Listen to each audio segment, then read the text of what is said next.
This is Divine Lifestyles with Tara Migalski.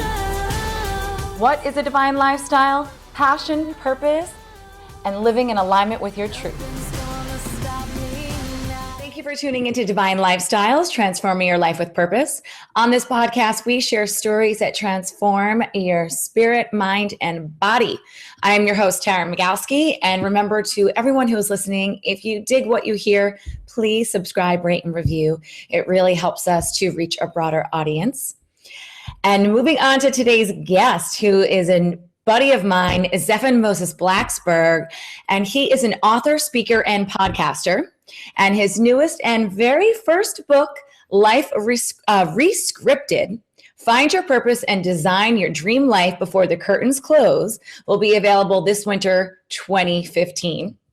From pastry chef to working at the Apple Store Genius Bar, Zephan retired from his job for entrepreneurship. His podcast, The Year of Purpose, has been downloaded by thousands of people worldwide, and today I have the pleasure of hanging out with him. Thank you so much, Zephan, for being here. Yeah, no problem. It's so weird to hear that author part because, like, A, I never thought I would write a book in a million years, but B, like, it's at the editor right now. I'm supposed to have back the finished copy this weekend, so super exciting. Woo! Well, I'm going to give you a little bit more street cred because he's done some really cool things. Zephan left his corporate retail job with Apple in 2013, and since then has founded ZMB Media, a Baltimore-based video production company, which has received invites to the White House and has produced animations that display in NFL, NBA, and NHL sporting events. So he has been all over the map doing really cool things, and he is a busy, busy, busy dude. But life has not always been this way for my man, Zephan. So I wanted to just start out, Zephan, with you explaining to the audience a little bit about your childhood. Sure.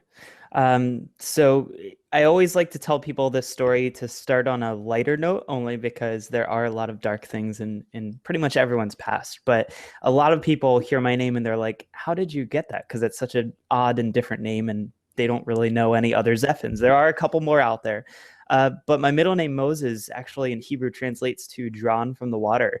And so when I was born, my mom was pregnant with me and she went to the bathroom before she was going to the gym and my feet popped out in the water and I was drawn from the water, the toilet, same thing, kind of, not really.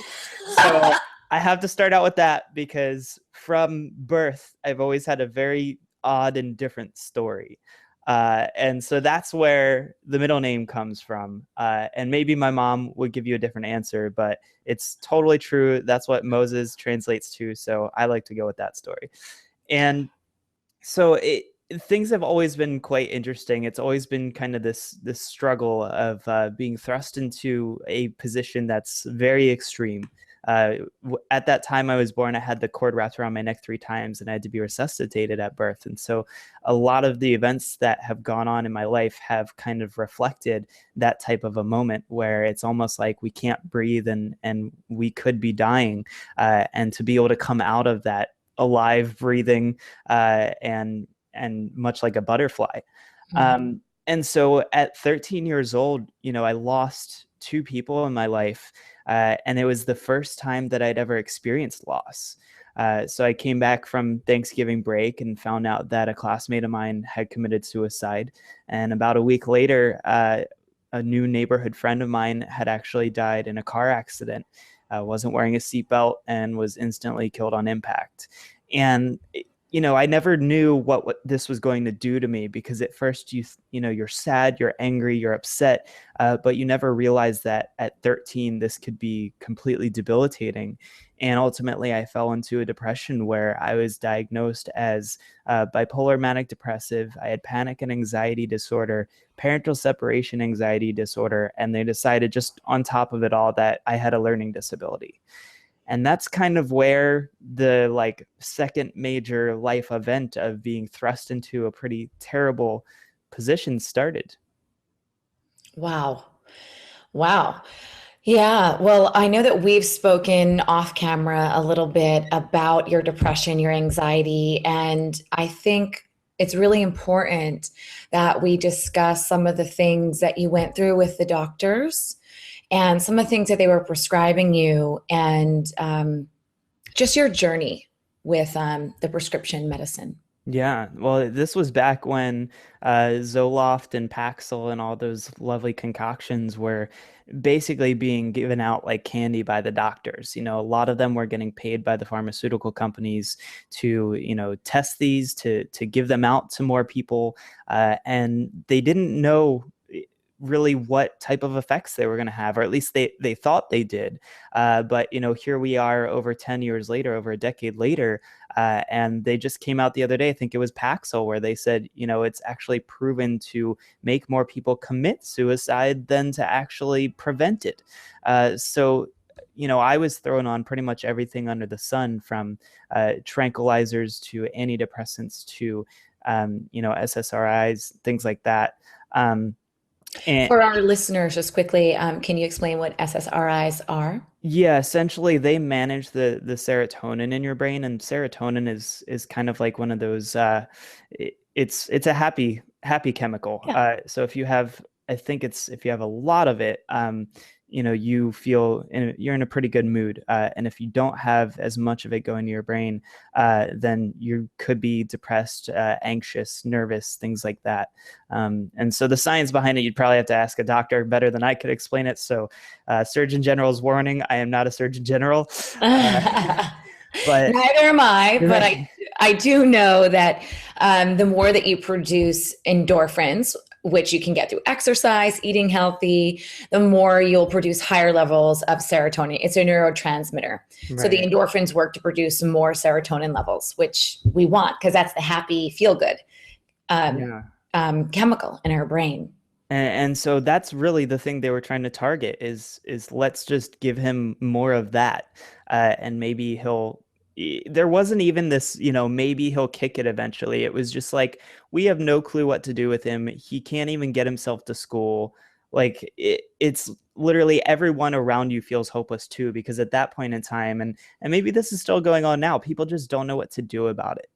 And so originally, I think I went through somewhere between about 5 or 7 different mixtures of psychologists, psychiatrists, therapists. And, I remember one of them tried to coax me into talking to them about my problems by, getting me to draw and making me distracted. I still refused. And ultimately, it wasn't until I found somebody who truly seemed like they cared and wanted to listen. Why am I telling this stranger why I feel the need to jump off a bridge or overdose on pain medications or things like that? Who are they to hear my story? Which I later, many years later, now found out that sharing your story is actually quite important. But I think I didn't really have a trust for them, because my parents were just like, we don't know what to do with him, so here, he's your problem.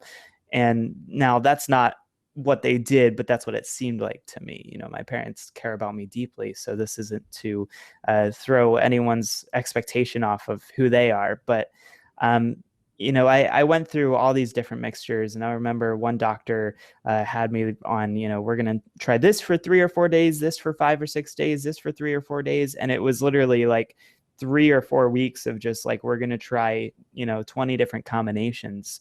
And for anyone who understands medicine, this stuff takes a long time to get into your system and to become effective. And this is not something where it's like you can take it and tomorrow you wake up and everything's sunshine and daisies. And so this actually nearly threw me over the edge. And this was where I myself I was ready to take my own life. I was tired of it. And I mean, I was only a month into trying to figure all this out. Ultimately, after about a solid year of not being able to get myself out of bed to go to school, I was in 8th grade. I technically didn't really graduate the 8th grade. I was lucky that at the end of the year, they still allowed me to walk at graduation, and I could muster up enough strength to do that. And they basically just pushed me on to high school. So I was very fortunate that they did that, because things could have stopped right there. I could have repeated the 8th grade. I could have dropped out of school. A number of things could have happened. And over the course of about 2 years, I found fitness, and, I had a solid therapist, and we ultimately ended up on Depakote, which is an antidepressant, and Ativan, or lorazepam, as many people call it, which is a tranquilizer. I mean, I've taken one or two of those pills and it just makes you want to fall asleep. So a lot of it was a mask or a band-aid. It's kind of like the little kid who scrapes up his elbow, and you put a band-aid on it, kiss it, and he stops screaming, but that doesn't make the cut go away. Like, it's all still there. It just makes him stop screaming. Mm-hmm. And so that's kind of where I was for a very long time. Wow. Now, did you have a moment or a series of moments that you think was the catalyst for a major shift? I I truly think that I got lucky, and I hate to say that to those who could be going through this, because it's, you'll understand in a second, but I believe that there was a moment that happened in my life where I got extremely lucky. I do believe that you can manufacture this moment, so I don't want it to sound hopeless as in this won't happen to anyone. I think everyone can do it. It's going to take everyone their own time to figure this out. But after, I think, a year and a half of being on the medication, this was about when the doctor was trying to, ease me off of it and lowering the dosage and things like that. He just lowered it one notch, and because it was a little bit weaker, I started to gain back clarity.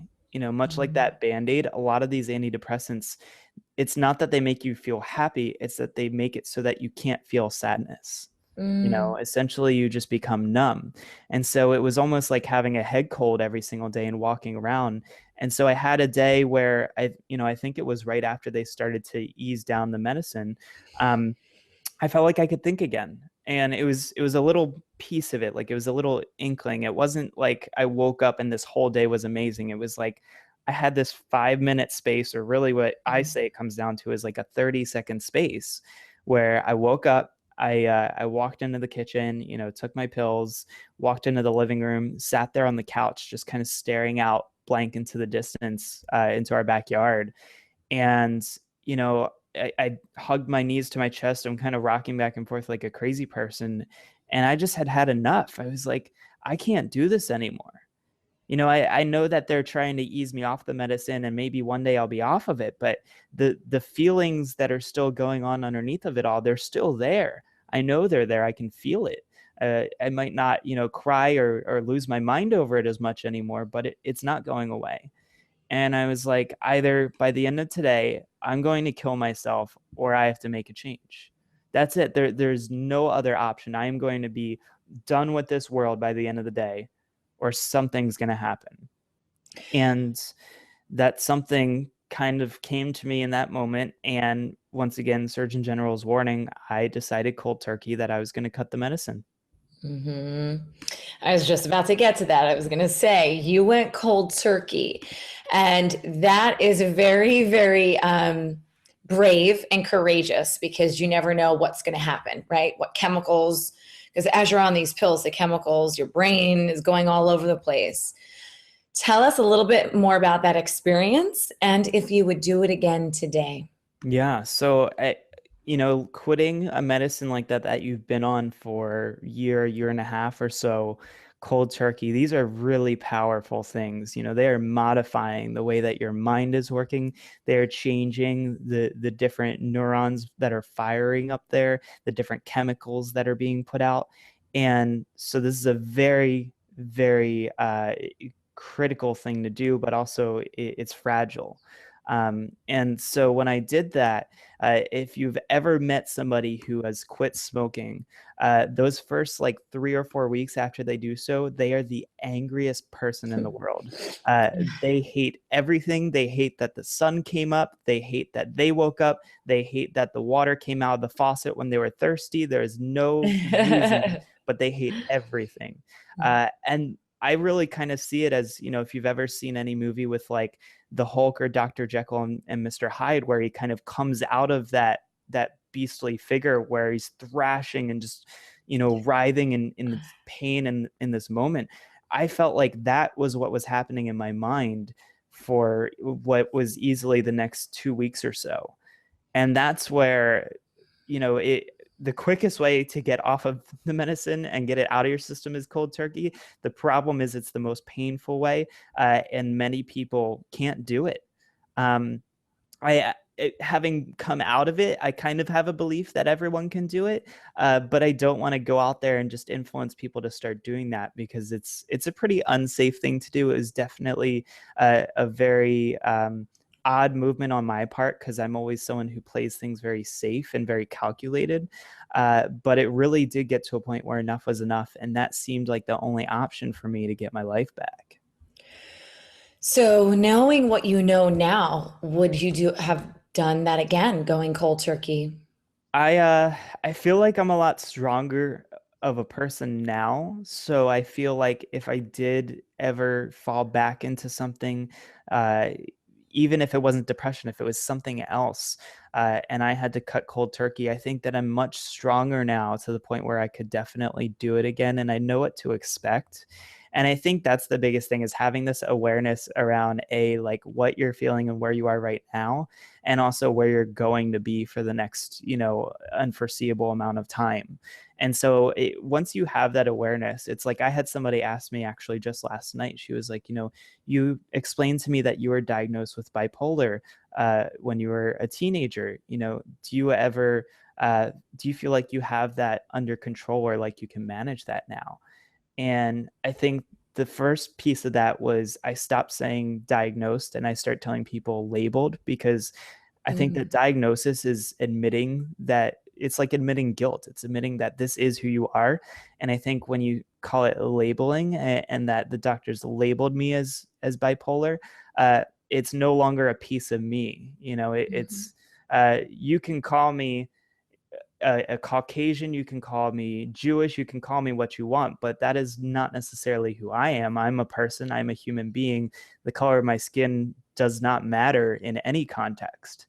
And so, I think that was a big deal for me, is to not label myself anymore. But also it really comes down to this awareness of knowing who you are, knowing how strong you are, knowing your limits. It's kind of like in college when we drink and go out to parties, you find out where your limit is, where the line is drawn between, hey, I'm a little dizzy and stumbling around, to, hey, I'm puking in the toilet. Like, we've been there, we know our limits. And so this is a really important thing to do, is to figure out where your limit is, and know not to push that unless you're strong enough to handle the consequences. So I'm going to ask you a big question here, and I want you to be honest and truthful. So, and just go for it. Sure. You're not a doctor, and we can say no Surgeon General warning here, Right. or a Surgeon General warning. What do you think it is that kids need this day and age? I know you're not a psychologist, but from your experiences, what would have worked looking back for you? Or what do you think what would have worked? Rather than getting on all these different meds and 20 different pills and all the different combinations, what is it that your spirit needed? Mm-hmm. So this comes from experience with meeting people, like if you've ever heard of Wesley Chapman from A Human Project. This answer also comes out of, I recently just started up with a group of 3 other people, a gym in Baltimore City called Mission Fit, that is providing after school alternatives to lower income families and children who really need a place to go instead of being out on the streets of Baltimore. And what I'm really seeing is that they need someone who's there to listen. And parents don't want to listen because they don't know what to do, and they can't relate, and they can't get down on that level and see eye to eye with them. And I think that as someone who has been through a lot of this, it's much easier for me to listen to people who are either going through this or have been through this. But I think it really comes down to listening. Is people don't want to hear it. They don't want to talk about it. It's not something that's brought up in schools. It's not something that's brought up at home. At home, at the end of the day, the parents have been at work all day. They're cooking dinner for the kids, helping them with their homework. The last thing they want to do is have to sit there for 3 or 4 hours and watch their kid bawl their eyes out. And it's not because they don't care. It's that they don't know what to do. And so it's crossed between listening and educating the people on the receiving end, and being able to listen to the people who are going through it. Yeah, I feel that there is a stigma as well. There's also a huge stigma with depression, but it's also the fact that people don't feel like they're equipped to navigate it. But really we are. It's as simple as just listening and loving on someone and having a conversation. But most people get really scared and they run from it because they don't think they're equipped to handle the emotions. But I always say it's like nothing is that scary if you face it. Just face it head on and it goes away. But if you don't face the issue head on, it just sits in your subconscious and manifests in all these different ways. And it doesn't go away. Yeah. I think that had I not faced that head on, had I not said, the next few weeks are going to be the worst few weeks of my life. I mean, I remember everyone leaving the house. I would wake up, go pull a big butcher knife out of the cabinet and sit there in the kitchen and lose my mind for hours on end. And I think that it wasn't until I really faced all of these questions and things going on in my mind. I mean, I'm 13 or 14 years old, sitting in the kitchen of my house with a knife, questioning beliefs in God and religion and spirituality and who I am and what I want to be and where I'm going to go in life. I think that, it's just that you need to listen to yourself and you need to listen to others. Yeah. Wow. And you need to seek out professional help if necessary. You Right. need to talk to a trusted adult. You need to talk to your friends. You need to reach out to people in your community that can provide you with the support and not feel ashamed. And don't educate yourself on WebMD, because everything on WebMD is just going to Thank say that you. you have cancer. But I think that your education needs to come through other people's experiences. So I think that you need to start asking around and not being afraid to admit that, your kid, your wife, your husband, your cousin, whoever, your dog has depression, and you need to know how to deal with it. And you know that other people have gone through it. And the only way you're going to find out if other people have been through that scenario is by asking. Yeah. So stop Googling this. Go walk over to your neighbor's house. Ask them if they've ever experienced this. I guarantee you, them or their cousin or their friend or brother or sister, somebody has been through this. Yeah. Amen. So I just want to talk a little bit about how you've overcome manic depression and labeling of being bipolar holistically. Yeah. So a lot of things, actually. Fitness was a big one for me. I met somebody who was truly willing to dedicate a lot of their time to me. 5 days a week, I would go to him. He ran a gym. He taught me how to play lacrosse. He actually taught me how to ride a bike. I was 17 years old. I had never, or 16 years old, had never learned how to ride a bike. He taught me mountain biking. He actually originally taught me rowing, which I never really remembered until recently, that rowing is actually, as you might know, has been a passion of mine over the last 2 years. I never actually been in a boat until 2 years ago, but rowing on the rowing machine was actually one of the biggest things I did to lose weight almost a decade ago. And in a summer, I lost about 60 pounds. And as I was getting off the medicine, that helps too. So fitness in general is humongous. It's changed the way my attitude is about things. I've gone from being a skinny little 140-pound kid.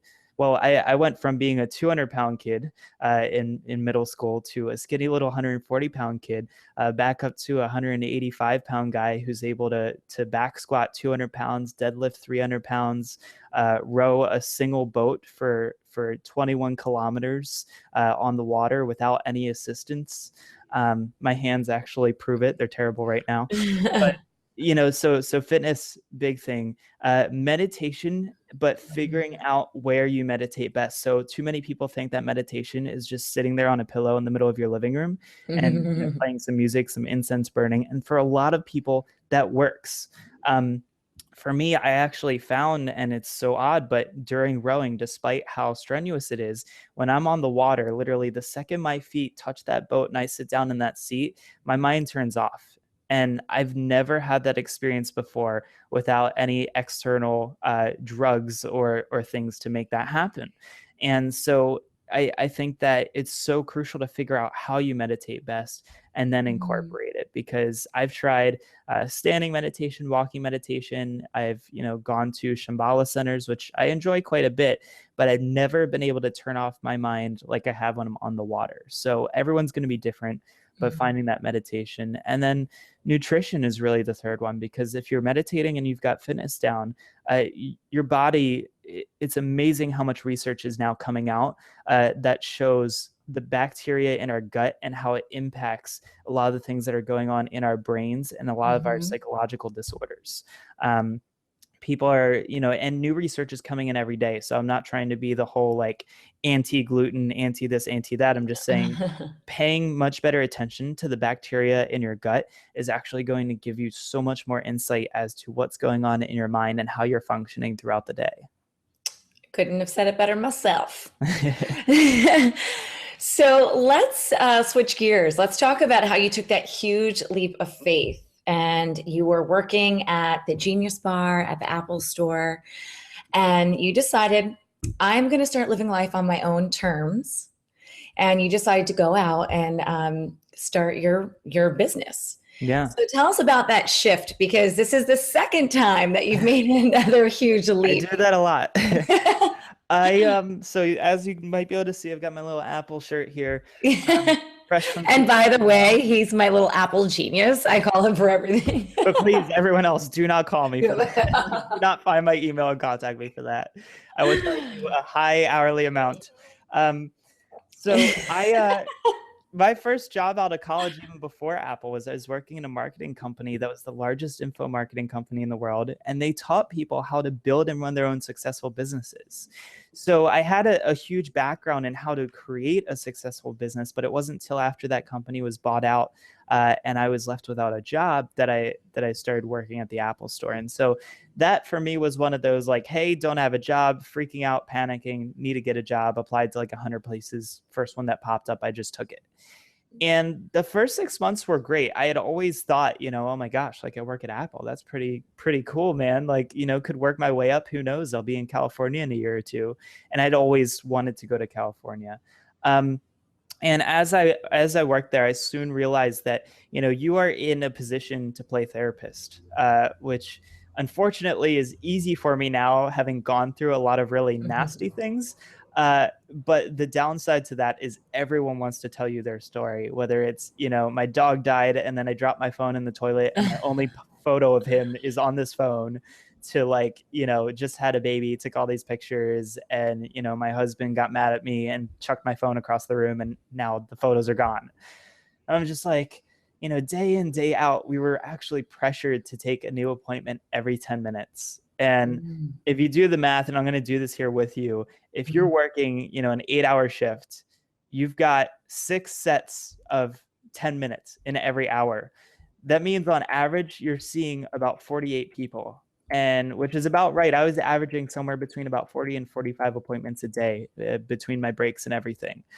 And you can only listen to, story after story for so long until you're just like, why am I the one backing up a product that is broken all the time? Now, one caveat, most of the things breaking were because of people, not because of the phone. But every now and then there were phone things. And so finally I'd had it. One day this woman walks in, she just pitches a fit in front of like 200 people, causes a huge scene. And one of my freelance clients is like in the corner watching this. Like I had been doing video stuff for him for like the last year since I had lost my job. And I'm just like, oh my God, like I can't believe somebody I know is witnessing this. And he took me out to dinner and we had this whole long talk about how, I didn't have to be here and that I could start a business. And he was a successful real estate investor and ran an academy on the East Coast. I think it was the only academy on the East Coast for a very long time to teach people how to do this stuff. And he was like, you know what? If you can figure out how to replace your income, you can quit your job. And so it was no longer, oh, I have to build this 6 or 7 figure business like him. It was just, you just have to make the same amount that you're making now, because clearly that's working for you, at least for this moment. And after he went through this process of simplifying for me, it was like, done. I walked in the next day with a resignation letter and pissed off my Jewish mother. That's amazing. So let's go into entrepreneur mode. Yeah. So when you think that your goals are unattainable, as we all do as entrepreneurs, right? We get stressed, we get high, we get low. When you face those challenges, what is it that keeps you on course? A lot of things. My friends are huge and mean the world to me. A lot of my closer friends know that I am that person that if they're stuck in a ditch at 2:00 in the morning on New Year's Eve and they call me, I'm still going to be there within about 20 minutes. And so having this support group of amazing friends everywhere that I know care about me so much, that's one of the big things that keeps me going. But I think one of the bigger things that I learned was from a book called Vagabonding, and it was all about vagabonding and traveling the country and backpacking and seeing the world. And I don't remember the quote, but basically they were saying how if you can see your job or your business or whatever it is as a means to an end, like this is your source of income that allows you to do the things that you love, it is so much easier to keep going, because I no longer see my business as something that I have to do, but as kind of like my source for wealth that is ultimately allowing me to do the things that I love doing, like travel hacking, like couch surfing. I'm actually working with a friend right now to plan a 2-week trip cross country using the Amtrak. And from our price estimates, we will get to see the entire country for about $300 over the course of 2 weeks, meals included. I want this blogged. Document this. Yeah. So like the whole entrepreneurial thing is more of figuring out what it is that you really want, and then using that skill that you, where you know how to make money, you know how to do something well, and you're making a difference for other people, and using that so that you're building up this bank account that affords you those opportunities. So money is no longer that materialistic thing, but it's also not really the goal. The goal is your experiences and what you get from having that. So and I'm a huge fan of being able to create a lot with a little. So as you know, within about a little over the last year, I've flown somewhere in the neighborhood of like 20 or 25 flights, and I've only paid about $5 a piece for them. How? That's a whole other conversation. Whole other conversation. We'll actually get to that next time then, because that is a travel hack, and I need to know how you did it, because I'm obsessed with traveling. So I could do like a whole hour on that next time. But for people listening, this is a podcast episode that I did on the Year of Purpose with his name's Dave Rogan Moser, and it's not released yet, so it will be in, I believe, the first week of October 2015. Okay. But so if people want to check that out, he actually wrote a book on it. He uses a lot of the same strategies that I use. So oh my God, that's amazing. Totally tune into that one. Awesome. So what is the ultimate vision for Zephan Moses Blaxberg? The vision changes a lot, and I'm kind of okay with that, because, you know, like I was saying a couple of years ago, if you asked me if I would be an author and write a book, I'd say heck no, because I hate writing. So the vision is constantly changing, but I think ultimately, you know, I made a promise that this year was going to be my best year yet, and it absolutely has. And I think the vision is just being able to expand upon that year after year. You know, and that's not to say that, you know, this year, if I go scuba diving, next year I'm going to go skydiving. It's just to say that if I can get better and better at making every day the best day yet, then I think that, you know, my goals are being reached. With that being said, I really do dream of kind of a vagabonding lifestyle, this digital nomad lifestyle, being able to work from anywhere. I went up with a friend to Philadelphia last Friday as they were setting up for the Pope to come into town. And, you know, we just found a coffee shop and just worked from it for hours. And it was all about experiencing a new place and being in a different area. And so I think that being able to work and still run my business and do it from all over would be cool. So I want to get ready to take that international, and hopefully Southeast Asia will be one of the bigger stops on that trip. All right. Now I've got one last question for you. Okay. If I was to give you $1 million tomorrow, and you were my inspiration for this. So if you were to get $1 million tomorrow, how would you use it to change the world?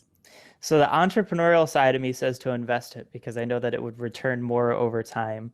So I think that what I would do is find an organization that I truly wanted to back, or some sort of cause that I wanted to back. And basically I would come up with a plan for just 100,000 of that million to go to them over the course of this next year. And then the rest, the remaining 900,000, to be invested in a very smart way by a financial advisor, so that they could continue to pull the interest off of that, because it's going to make it last more in the long run. So that's the entrepreneurial side of it, the actual making a difference in the world side of it.